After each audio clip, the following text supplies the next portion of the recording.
y que ella es el centro de la siguiente exposición que vamos a escuchar, que tiene por título ¿Quién es tu ídolo?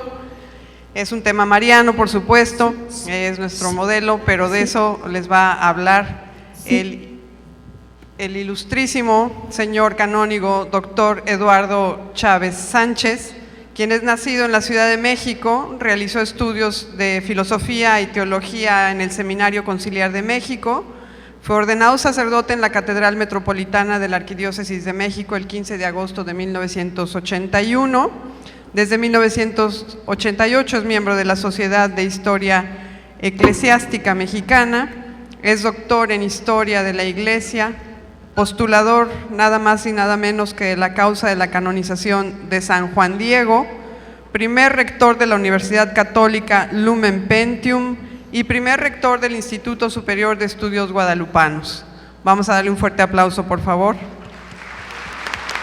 Bienvenido, ilustrísimo. Gracias, mija. Si me lanzan la luz, por favor.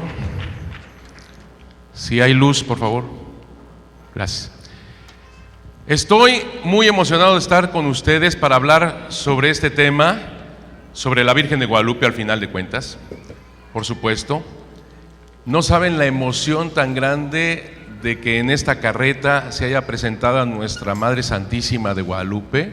No me lo esperaba, no sabía que iba a ser así, porque me recuerda tanto cuando en la Basílica de Nuestra Señora de Guadalupe el 31 de julio del año 2002 se canonizó a San Juan Diego, su fiel y humilde mensajero.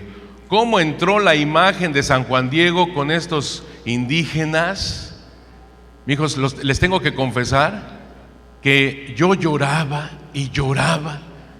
Bueno, María Magdalena no era nadie, lloraba y lloraba, ¿verdad?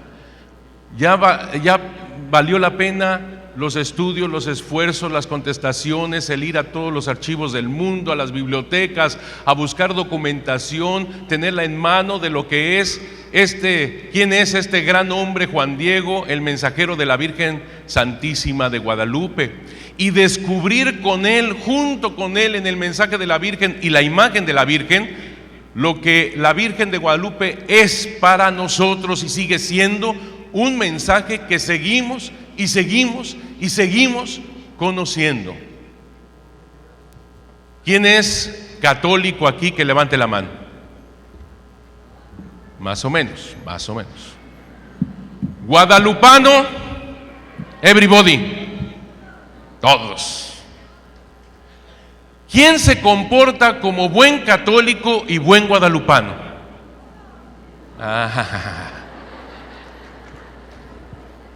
Ay, mijos. Lo bueno es que hay sacerdotes confesando. Bueno,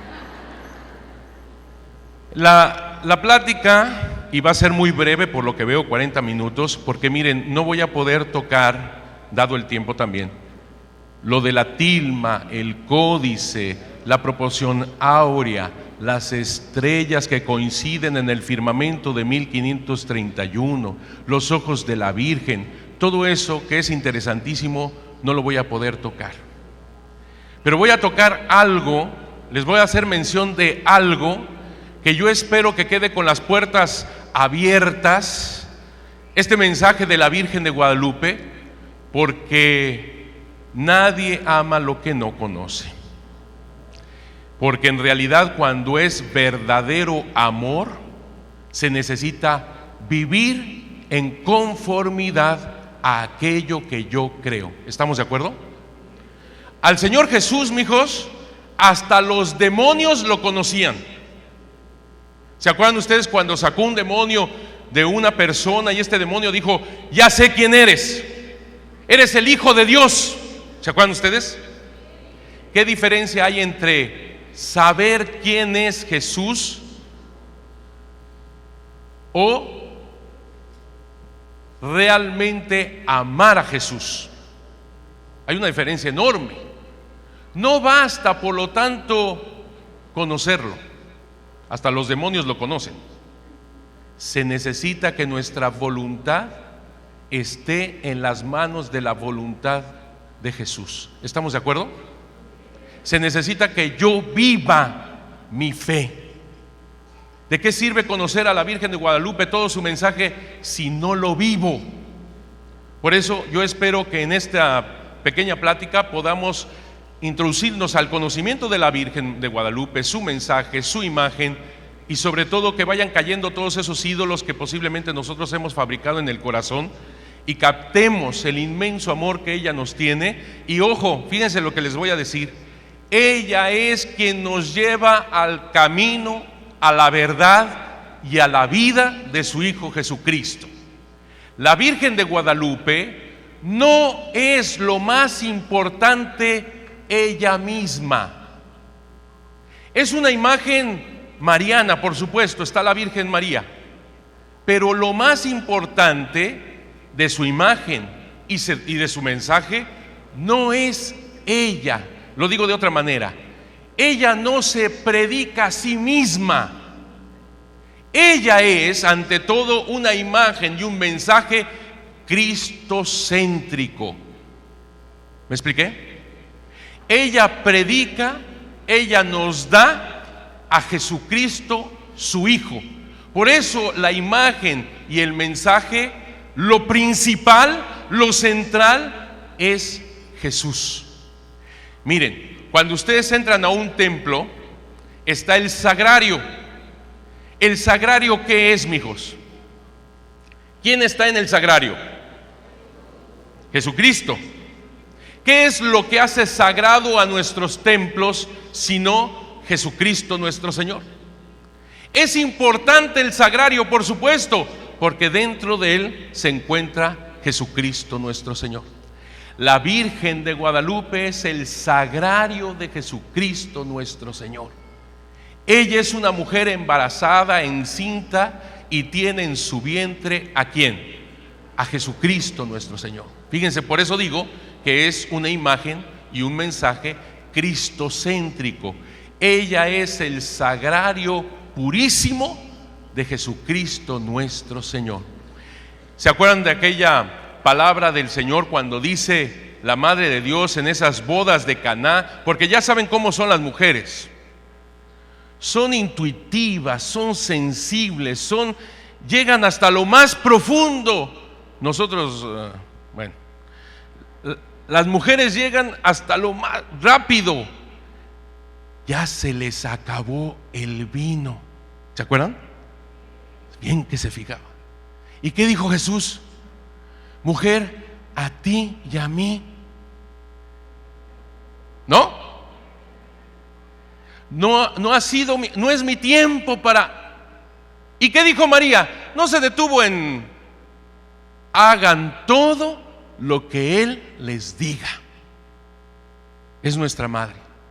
Exactamente, la Virgen de Guadalupe nos dice eso: hagan todo lo que Él les diga.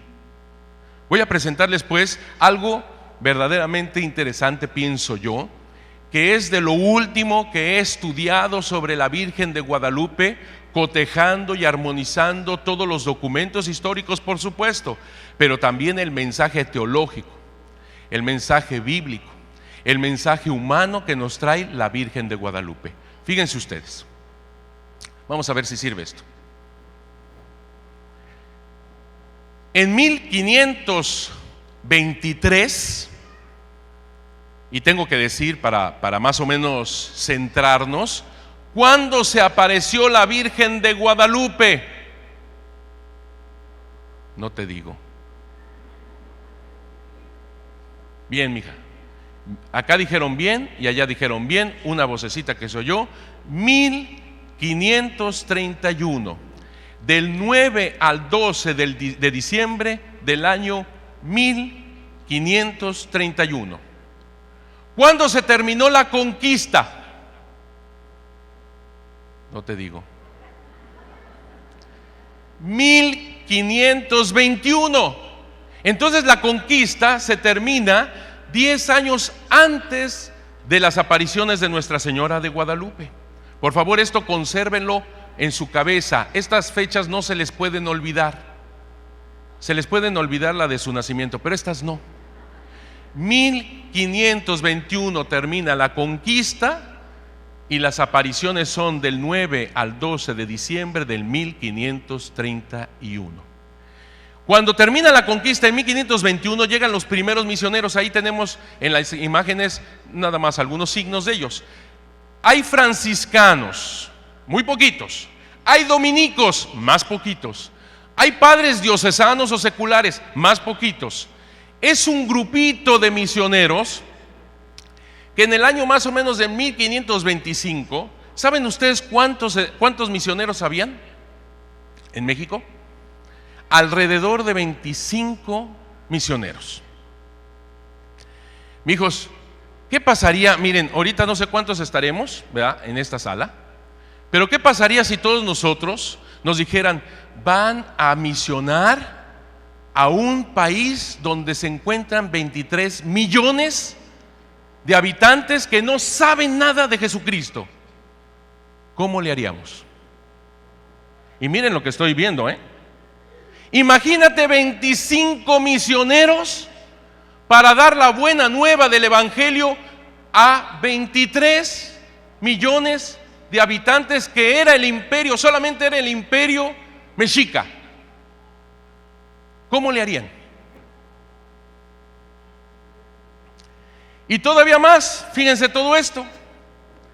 Ellos tenían que enfrentarse a grandes territorios que nunca habían conocido, grandes territorios, diferente tipo de clima, diferentes culturas, diferentes idiomas. Efectivamente, el náhuatl era lo que más se hablaba en la zona central de México, pero ustedes saben perfectamente que hay muchísimos idiomas y dialectos. ¿Cómo le harían 25 misioneros para afrontar la evangelización y la misión de 23 millones en diferentes culturas, en diferentes pueblos, con diferentes idiomas, en diferentes territorios, con diferentes climas? ¿Cómo le harían? ¿Verdad que está viva México? ¿Verdad? Pues todavía más.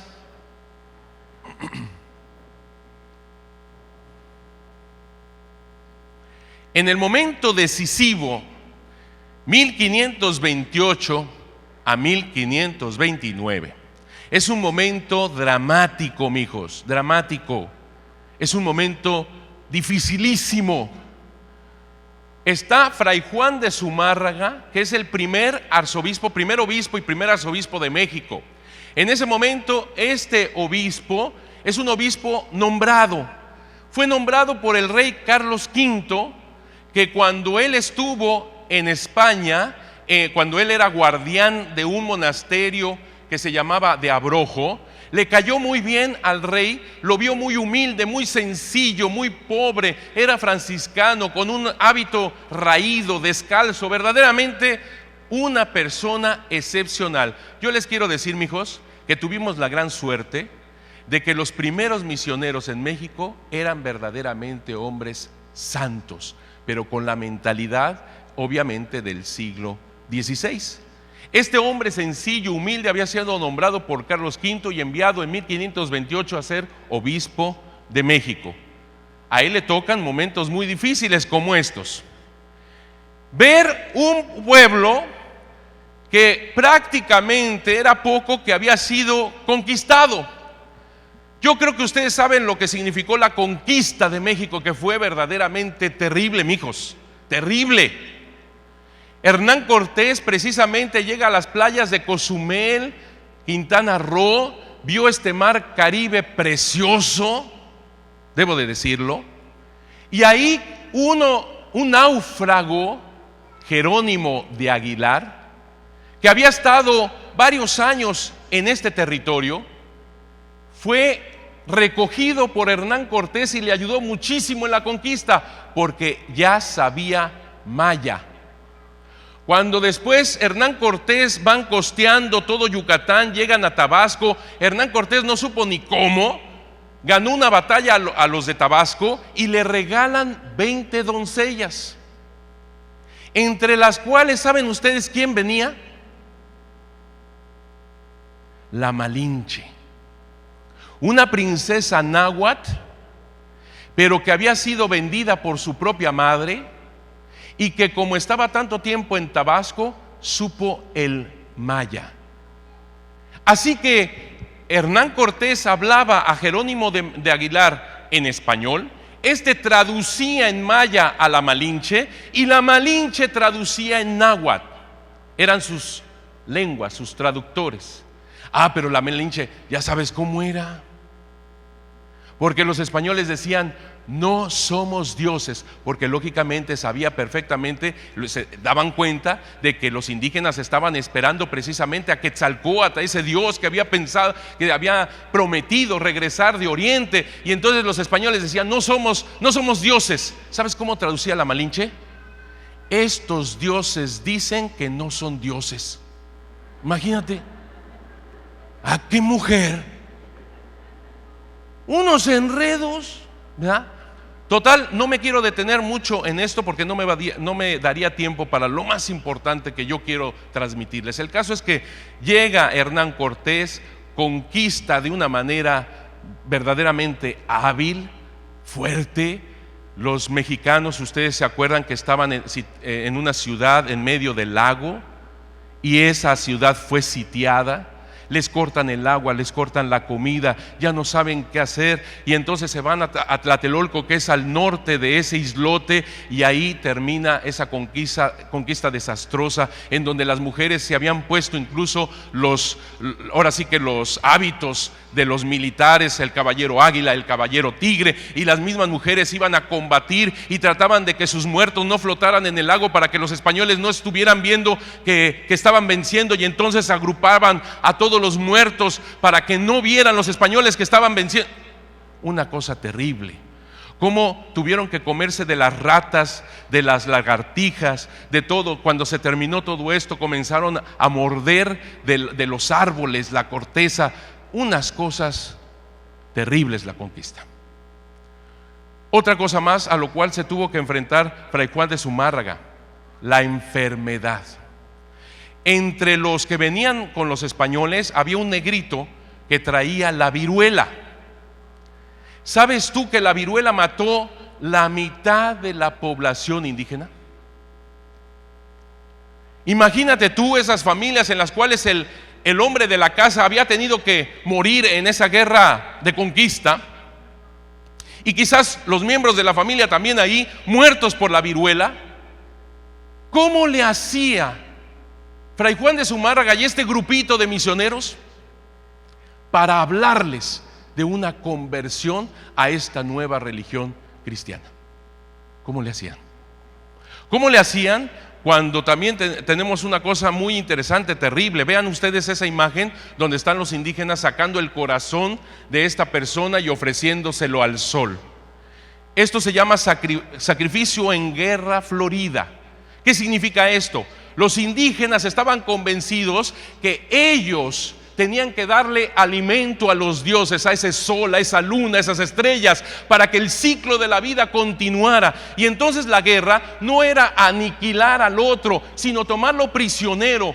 Ahí los sacerdotes lo ponen en esa piedra de los sacrificios a esta víctima, y entonces un quinto sacerdote con un pedernal, con un cuchillo, se lo clavaba en el pecho, le rasgaba el pecho, le sacaba el corazón palpitante. Eso es lo más importante de la vida, el palpitar de este corazón, y pertenece a los dioses, y entonces se los da de comida a los dioses. La sangre era tratada de que no se derramara, entonces había un canal en esas piedras para recoger toda la sangre, y el sacerdote subía con la sangre hasta lo más alto de la pirámide donde se encontraba lo principal del templo, y rociaba con esa sangre todo el templo. Eso era el sacrificio en guerra florida, que los indígenas pensaban que ellos tenían que alimentar a los dioses para que el ciclo de la vida continuara y ellos también tuvieran vida. Imagínate los franciscanos cuando vieron eso por primera vez. Tú imagínate actualmente que te metes a la selva aquí de Yucatán y te encuentras con algo semejante. ¿Qué harías?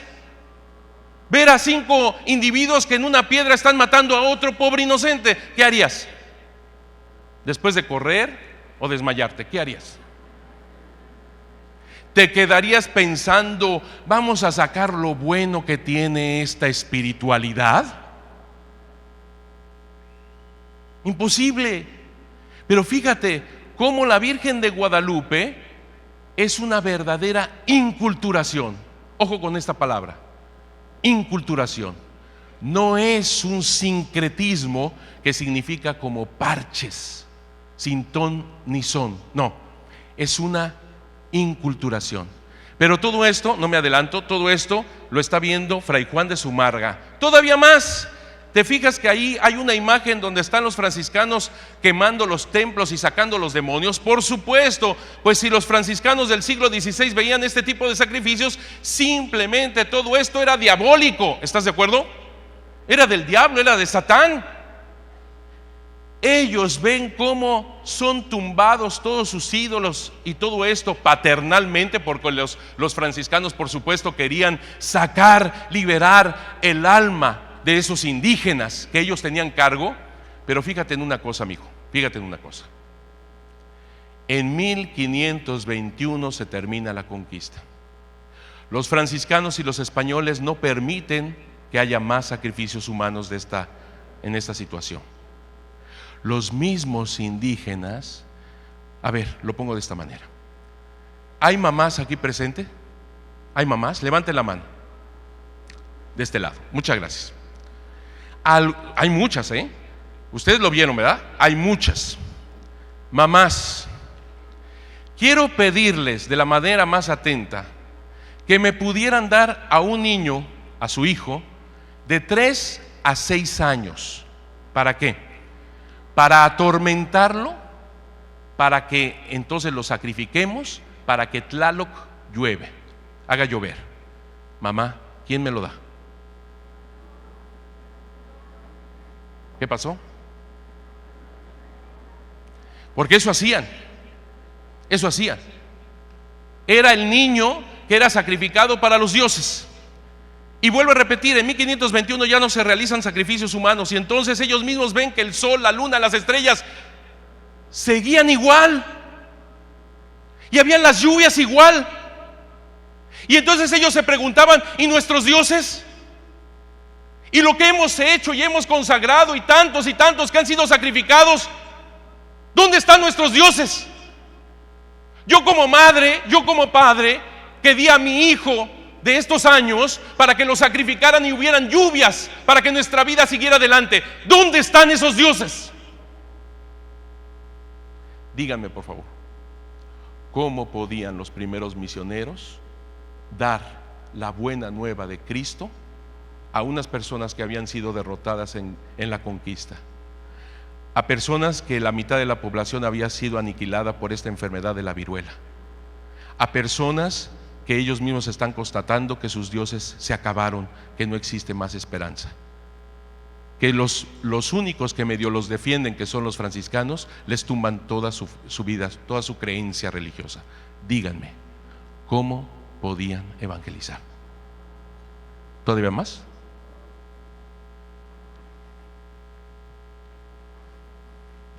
Fíjate, para los indígenas todo lo nuevo era signo de mentira, pues no estaba arraigado.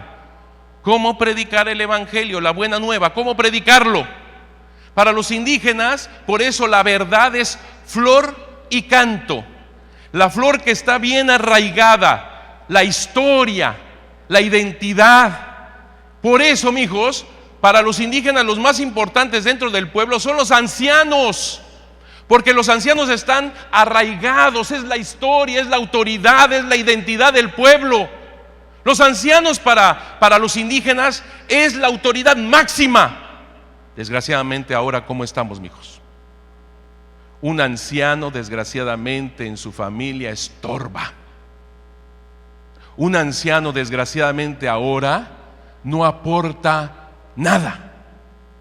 Y es más fácil sacarlo de una patada de la casa porque estorba. ¿Cuáles son nuestros ídolos, mijos? Váyanlo pensando en todo esto. Váyanlo pensando. Para los indígenas no. Para los indígenas los más sabios eran los ancianos. Y era la autoridad. Y era la historia. Y era aquello que estaba con una identidad bien arraigada. Por eso, por favor, tomen nota de la cuestión de las flores. Pero ¿cómo podían decirle a los indígenas, los primeros misioneros, de la nueva evangelización o de la buena noticia? Algo nuevo, te vengo a decir algo nuevo, que Cristo te ama. Nuevo, para los indígenas era signo de mentira. Díganme cómo podían evangelizar estos misioneros. Fray Juan de Zumárraga, híjole, ¿tú crees que todo está ya terminado? Fray Juan de Zumárraga no se encontró bien ni con los dominicos ni con los diocesanos. Habían pleitos entre los mismos frailes y no había unidad. Estoy hablando de 1528, que quede claro, porque ahora no se da. No lo sé. No se podían poner de acuerdo porque sobre todo estos, los dominicos y los diocesanos, se habían puesto más bien de acuerdo con Nuño de Guzmán. ¿Quién es este Nuño de Guzmán? Nuño de Guzmán viene como presidente de la primera audiencia, había estado en el Pánuco, y este Nuño de Guzmán era aquel español. Quiero subrayar una cosa: no todos los españoles eran malos, que quede claro, que quede claro. Pero este Nuño de Guzmán, que era el presidente del gobierno en aquel momento, era el clásico español terrible, el que erraba a los indígenas, los mandaba a las minas, robaba a sus hijas, violaba, hacía injusticias. No podía soportar ni a Hernán Cortés ni a ninguno de sus seguidores. No podía soportarlo y quería borrarlo de la faz de la tierra. Nuño de Guzmán. Fíjate cómo era este Nuño de Guzmán, que Fray Juan de Zumárraga le dice: diablo infernal de codicia. ¿Cómo ves? ¿Cómo estaría? Ahora pregunto, díganme, mijos, ¿cómo podía evangelizarse en estas condiciones? Párele, padre, párele. No, no le paro, no le paro. Hay más.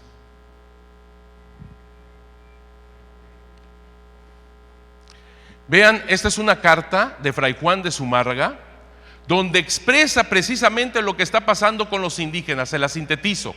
Aquí donde he marcado, por ejemplo, para que vean documentos, que esto existe, que esto es verdad lo que estoy diciendo. Esta carta de Fray Juan de Zumárraga dice al rey de cómo los indígenas eran esclavizados en barcos, miles de ellos, y eran trasladados a Cuba. Los indígenas preferían lanzarse al agua y ahogarse. ¿Qué hacían los españoles? Trataban de aprisionarlos en el barco para que no se lanzaran y se ahogaran y su mercancía pudiera llegar a Cuba. Fíjate cómo estamos. Díganme cómo poder evangelizar. Todavía más. Los indios de Huejotzingo, que habían ayudado a Hernán Cortés en la conquista, eran los más, para Nuño de Guzmán, eran aquellos que debían de ser atacados, robados, vejados y con tantas injusticias porque pertenecían, digamos así, a Hernán Cortés. Los indios huejotzingas van con Fray Juan de Zumárraga, que era protector de indios, y le dicen su pena, su dolor, y entonces él dice: yo te voy a ayudar. Se regresan los de Huejotzingo, se enteran los de Nuño de Guzmán, y ¿sabes lo que hace Nuño de Guzmán? Dice: pena de muerte a todo indio que se acerque al obispo. Pregunta: ¿cómo iban a evangelizar cuando los del gobierno dicen pena de muerte a todo indígena que se acerque a su obispo? ¿Crees que ahí terminó todo?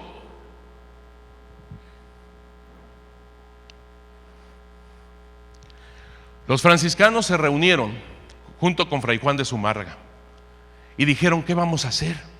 Esto está terrible.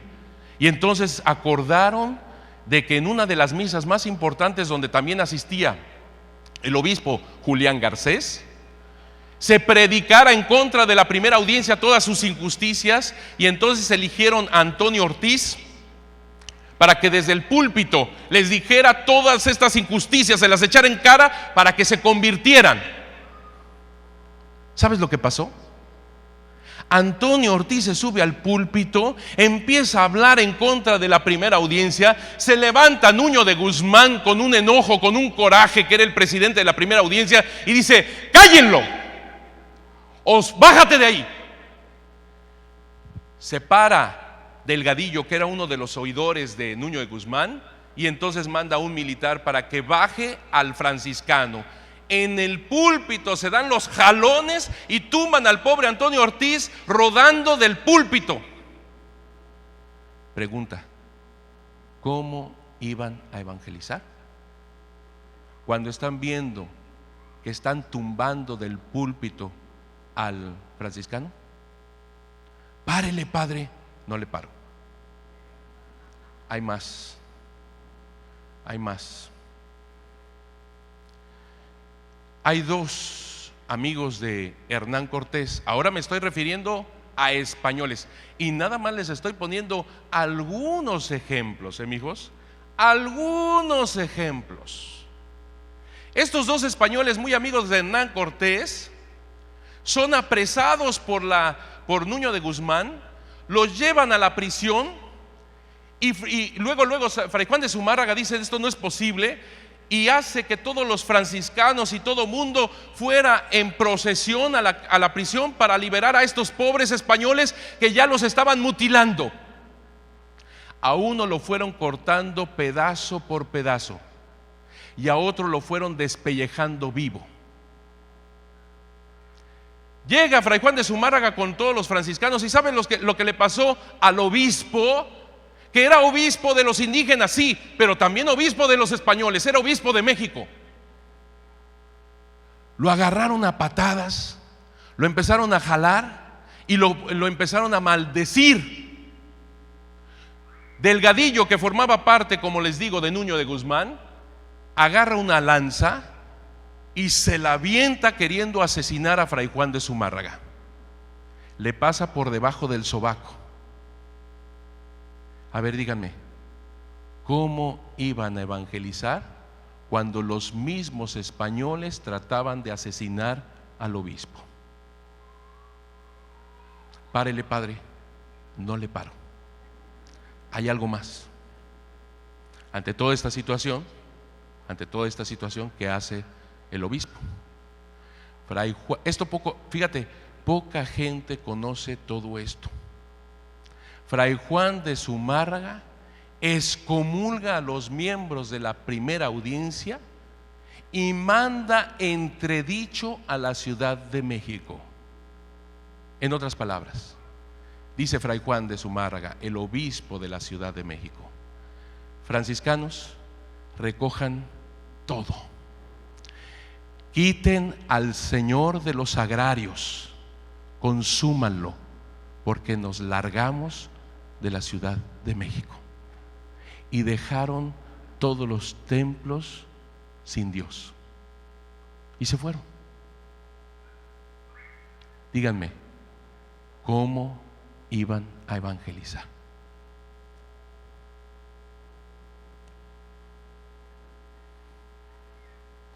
Por eso, Fray Juan de Zumárraga en 1529 le escribe al rey, y ahí en la imagen tienen el documento original de Fray Juan de Zumárraga, que después de que se lo secuestraron, ese documento, él mismo hace otra vez este informe y él mismo lo lleva a pie de México hasta Veracruz.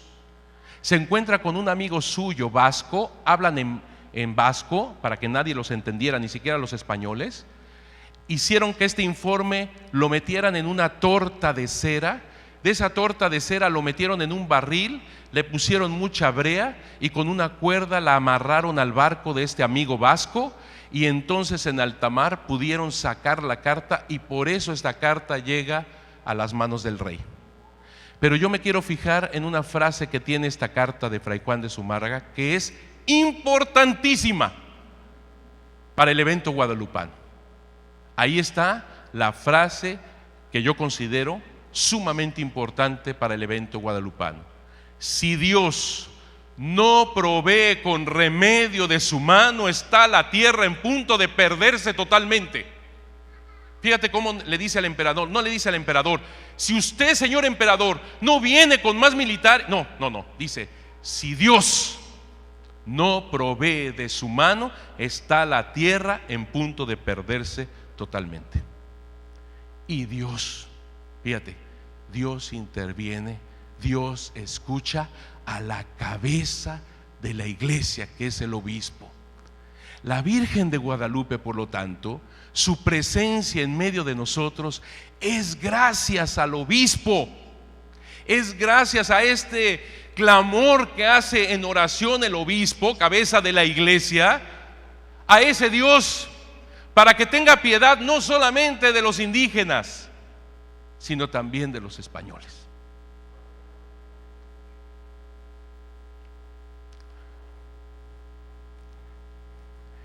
El humilde obispo misionero, cabeza de la iglesia, ahora es discípulo del humilde indígena, laico y mensajero fiel. El obispo es confirmado con las flores de la verdad para ser confirmado en la verdad de Dios por medio de María.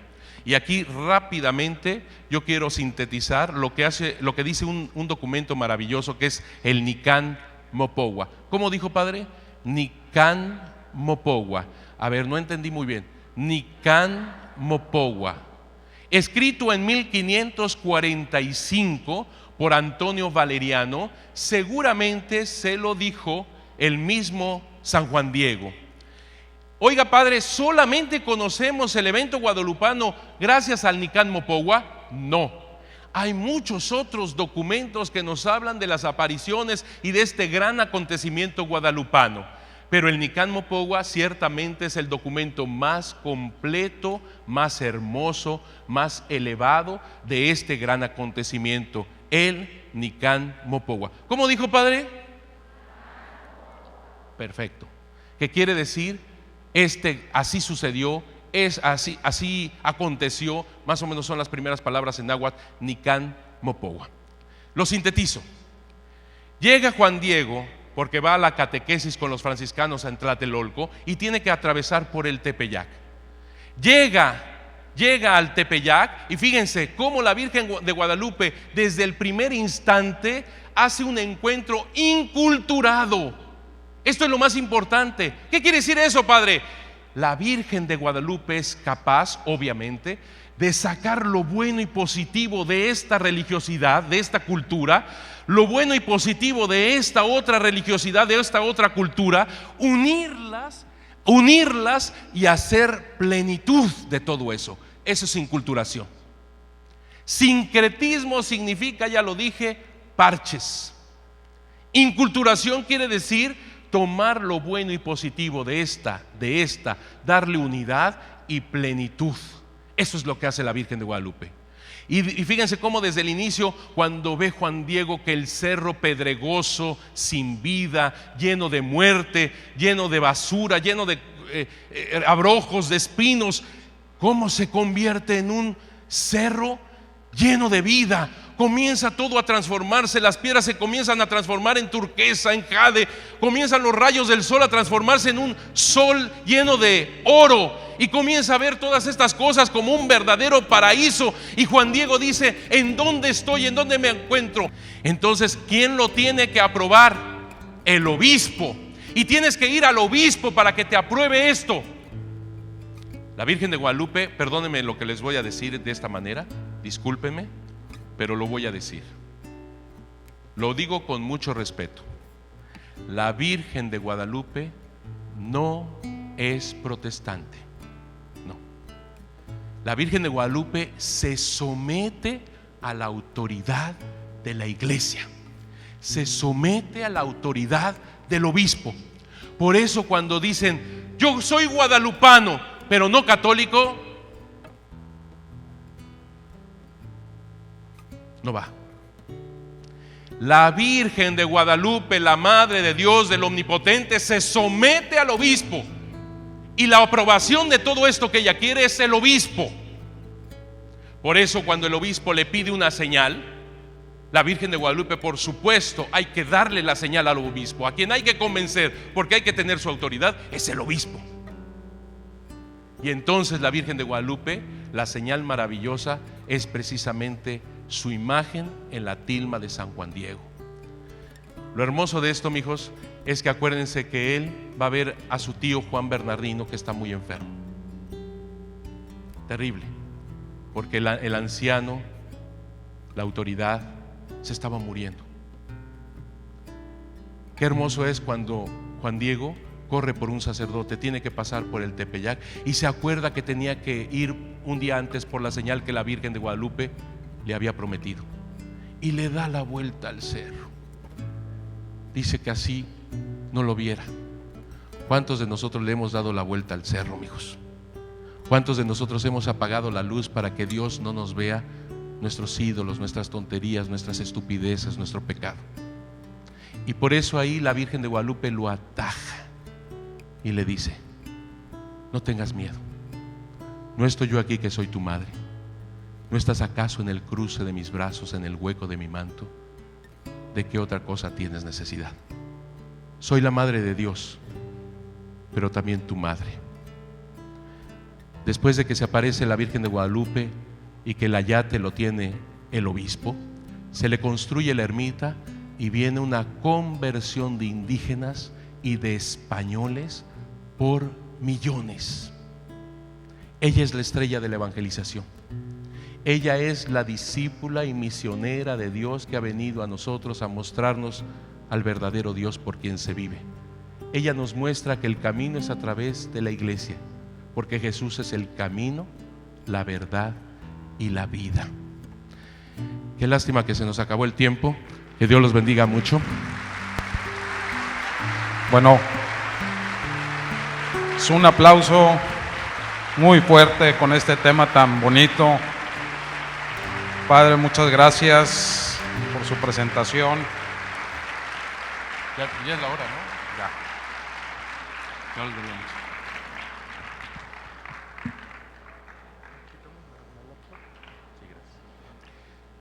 Mientras tanto, le quiero recordar algunos avisos. Le recuerdo que tenemos aquí ya muchos sacerdotes confesando.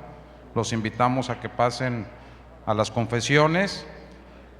También en el segundo piso tenemos la guardería, 2 guarderías para niños. Una guardería es de niños de 3 a 7 años y la otra guardería de 8 a 11 años. Con mucho gusto ahí pueden tener a sus hijos. Y también, muy importante, les recuerdo del Santísimo, visitar al Santísimo. Bueno, pues el padre tiene 10 minutos más de tiempo. Yo creo que la plática está tan interesante. Gracias. Gracias por estos minutitos de más. Mijos, es que les tenía tanto que mostrar, pero yo creo que lo esencial lo hemos dicho. Nada más, mijos. Perdón por lo de mijos, pero es la costumbre, ¿no? Les voy a leer, si me permiten, cómo nuestros indígenas hablan sobre la Virgen de Guadalupe. Este es un testimonio oral que, gracias a un padre que en aquel entonces era seminarista, Ismael Olmedo Casas, fue a Sosocolco, Veracruz, para hablarles el 12 de diciembre sobre la Virgen de Guadalupe. Pero este amigo dice: estos no saben nada. Yo me preparé, pero estos no saben. Es más, la fiesta de la Virgen de Guadalupe para ellos es solamente lo más importante, el cohete y el otro cohete y demás cohete. Les voy a hablar sobre la Virgen de Guadalupe, pero, como dijo aquel, pero los voy a calar. Y entonces les pregunta a los indígenas que son totonacas, ¿qué sabían de la Virgen de Guadalupe? ¿Lo gustan escuchar? Fíjense cómo, por favor, le dicen a un indígena como Juan Diego, que es texcocano. Fíjense cómo le dicen a uno de los nuestros. La Virgen de Guadalupe logra eso. hermanarnos. Ya no hay fronteras, ya no hay culturas. La cultura es la del amor. En un cerro pedregoso donde hay muerte, todo se convierte en vida, porque la señal son esas flores en la punta del cerro, dentro de la tilma de Juan Diego. Fíjense cómo les dicen a los mayas, ellos, cómo le dicen a los mayas. Se los voy a leer. También quiero decirles que la importancia de que la Virgen de Guadalupe se haya impreso en la tilma de Juan Diego tiene 4 cosas importantes. La tilma protege, la tilma sustenta, la tilma se usaba para el matrimonio, la tilma se usaba para saber de qué nivel social eras. La tilma sustenta, lo primero que te decía, es porque en la tilma ponían el maíz, en fin, de su sustento. La tilma protege porque se envolvían en ella y se protegían del frío. La Virgen de Guadalupe nos protege al decirnos: no tengas miedo, ¿no estoy yo aquí que soy tu madre? La tilma es un matrimonio, se anudaba la tilma del varón con el huipil de la mujer. Entonces la Virgen de Guadalupe, al plasmarse en la tilma de Juan Diego, está haciendo un matrimonio espiritual con nosotros a través de Juan Diego. La tilma, que es el nivel social también, porque un macehual como Juan Diego no podía decorar sus vestimentas, no podía, tenía que ser el color natural. Entonces, gracias a la Virgen de Guadalupe, que se plasma en la tilma de Juan Diego, ella misma decora la tilma de Juan Diego. En otras palabras, nos ennoblece. Por eso la Virgen de Guadalupe, que nos trae a Jesús en su vientre, le está diciendo al indígena: no son ustedes los que alimentan a los dioses, soy yo. Es mi Hijo Jesucristo en esa cruz que ha sido sacrificado, y es el alimento para ustedes. Es Dios quien los alimenta a ustedes. Buenos días, grandes jefes, le dice el Padre.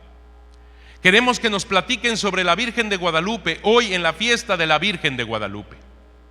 Señor cura, jefe servidor de las cosas santas, buenos días. Te platico lo que hemos oído a los ancianos, nuestros abuelos. Hace muchas Pascuas, fiestas de San Miguel. Hace casi 1000 cosechas por año, casi 500 vuelos del palo volador. Sucedió que allá, en el centro de donde nos mandaban a nosotros, que éramos servidores del emperador Gran Señor Moctezuma, que vestía finas mantas y hermosos plumajes y ofrecía por el pueblo al Dios bueno lo que la tierra producía y la sangre de sus hijos para que el orden de la vida siguiera adelante, llegaron hombres de cabello de sol, que nosotros ya sabíamos de su llegada, pero no esperábamos esos malos tratos de su parte, porque los creíamos enviados de los ángeles, y solo trajeron mugre, enfermedad, destrucción, muerte y mentira. Nos hablaban de un Dios que amaba, pero ellos con su vida odiaban. Esto me duele mucho, mijos, porque nosotros estamos supuestamente predicando a un Dios que ama, y más nosotros los curas. El pueblo ya estaba cansado, cuando en una oscura mañana de la media cosecha fuerte del café, mediados de diciembre, a uno de los nuestros, Juan Diego, le regaló Dios Espíritu Santo, un mensaje del cielo, como lo dijera el libro grande de nuestros hermanos los mayas, el Popol Vuh. El hombre se había portado mal, y el gran Dios mandaría a alguien para rehacer al hombre del maíz. También el libro grande de los españoles, la Biblia, dice que después de que el hombre destruyó la armonía que había en el universo, manifestado en el vuelo perfecto del volador, merecía la vida sin felicidad. Pero Dios prometió que alguien nacido de nuestra raza, una mujer, nos devolvería la sonrisa a nuestros rostros, nos quitaría el mecapal con la carga en la cuesta más pesada, y haríamos fiestas días enteros sin acabarse. Apareció, así lo dicen los jefes, en el cerro de la Náhuac, una señal del mismo cielo a donde llega la manzana del volador. una mujer con gran importancia, más que los mismos emperadores, que a pesar de ser mujer, su poderío es tal que se para frente al sol, nuestro dador de vida, y pisa la luna, que es nuestra guía en la lucha por la luz, y se viste con las estrellas, que son las que rigen nuestra existencia y nos dicen cuándo debemos sembrar, doblar o cosechar. Es importante esta mujer, señor cura, porque se para frente al sol, pisa la luna y se viste con las estrellas, pero su rostro nos dice que hay alguien mayor que ella, porque está inclinada en signo de respeto. Nuestros mayores ofrecían corazones a Dios para que hubiera armonía en la vida. Esta mujer dice que sin arrancarlos, le pongamos los nuestros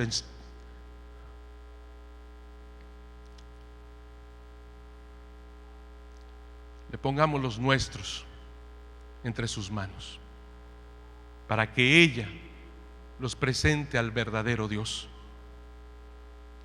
Los 3 volcanes surgen de sus manos, y en el pecho aquellos que flanquean el Anáhuac, y el que vio la llegada de nuestros dominadores, que para ella tienen que ser tenidos y tenerlos como de una nueva raza. Por eso, señor cura, su rostro no es ni de ellos ni de nosotros, sino de ambos. En su túnica se pinta todo el valle del Anáhuac y centra la atención en el vientre de esta mujer, señor cura, que con la alegría de la fiesta danza, porque nos dará a su hijo, para que con la armonía del ángel que sostiene el cielo y la tierra, manto y túnica, se prolongue una vida nueva. Esto es lo que recibimos de nuestros ancianos, de nuestros abuelos, que nuestra vida no se acaba, sino que tiene un nuevo sentido. Y como lo dice el libro grande de los españoles, que apareció una señal en el cielo, una mujer vestida de sol con la luna bajo sus pies y una corona de estrellas, y está a punto de parir. Esto es lo que hoy celebramos, señor cura, la llegada de esta señal de unidad, de armonía, de nueva vida. Esto es lo que le dijeron al Padre nuestros indígenas. Su rostro efectivamente no es ni de ellos ni de nosotros, sino de ambos.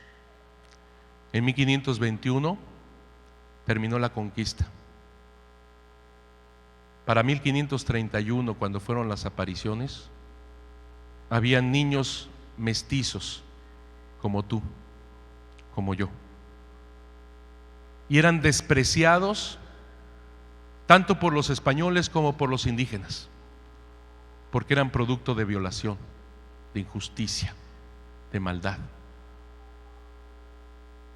Decían los misioneros, escribiéndole al rey, que estos primeros mestizos, estos niños, andaban como perros buscando qué comer en el basurero de los mercados. La Virgen de Guadalupe tomó su rostro como su propia identidad. Ella toma lo positivo, lo maravilloso que es la vida, y ante los ojos humanos lo más despreciado, ella lo asume como su propia identidad. Mijos, hay tanto que decir y tanto que amar a la Virgen de Guadalupe, porque efectivamente ella nos lleva al verdadero Dios por quien se vive. No son ustedes los que alimentan a los dioses, es ella, es Jesús, su Hijo, nuestro sustento. Como dice ahí, yo soy el camino, la verdad y la vida. Que tengamos vida en Jesús a través de Nuestra Señora de Guadalupe. Ahora sí, que Dios los bendiga mucho. Un fuerte aplauso, Padre Eduardo Chávez.